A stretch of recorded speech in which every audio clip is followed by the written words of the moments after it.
எண்ணங்கள் நிறைய இருக்குது. அதை செயலாக்குறப்போ அதில் சில எண்ணங்களை செலக்ட் பண்ணுறோம் நம்ம. அந்த மாதிரி குவாண்டம் சிஸ்டமில் நிறைய சூப்பர் இம்போசிஷன் பாசிபிளாக இருக்குது. அதுலேருந்து ஒரு ரியாலிட்டியை நம்ம செலக்ட் பண்ணுறோன்ற மாதிரி நம்ம எடுத்துக்கலாம். அதில் அப்சர்வரோட இடம் ரொம்ப முக்கியமான இடம்னு நமக்கு புரியுது. அந்த அப்சர்வர் அவரோட சப்கான்ஷியஸ் வெல்த் பயன்படுத்துறது மூலிமா, அதாவது பேட்டர்ன் ரெக்கக்னேஷன் மூலிமா தனக்கு என்ன வேணுன்றதை செலக்ட் பண்ணுறது மூலிமா அந்த குவாண்டம் ஃபீல்ட் பல ப்ராபபிலிட்டியிலேருந்து ஒரு பாசிபிலிட்டியை செலக்ட் பண்ணுறதும், அது அவருக்கு விருப்பமானதை செலக்ட் பண்ணி அதுக்கான ஸ்கில்லோடு அவர் அதை டிசைன் பண்ணி அதை அடையிறதுக்கும் ரொம்ப முயற்சி தேவைப்படுதுன்னு தெரியுது. அந்த முயற்சி பண்ணுறப்போ அதுக்கான ஸ்கில்ஸ் தேவைப்படுது, அதுக்கான ப்ராக்டிஸ் தேவைப்படுதுன்னு தெரியுது.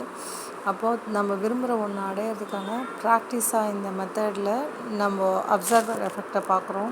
அந்த அப்சர்வர் எஃபெக்ட்டுக்கான ப்ராக்டிஸ் நம்ம ஸ்கூல்ஸில் கொடுக்குறப்போ அந்த விரும்பிய இடத்த அடையிறதுக்கான தகுதியை பெறுறது பழக்கமாகிறப்போ நம்ம விரும்புகிறது கிடைக்கலைன்னா ஃப்ரிக்ஷனால் நமக்கு பயம் ஏற்படுறது, ஆங்ஸைட்டி ஏற்படுறது, மனம் கஷ்டப்படுறதுன்றது எல்லா விஷயமும் தவிர்க்கப்பட்டுடும்.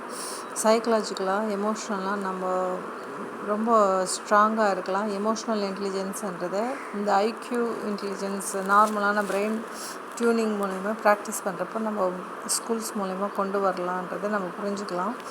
அந்த குவாண்டம் ஃபீல்டில் இருக்க பல பாசிபிலிட்டிஸ்ன்றதை ஷ்ராடிங்கர்ஸ் கேட் எக்ஸ்பெரிமெண்ட்டில் நம்ம பார்த்துருப்போம், கேள்விப்பட்டிருப்போம்.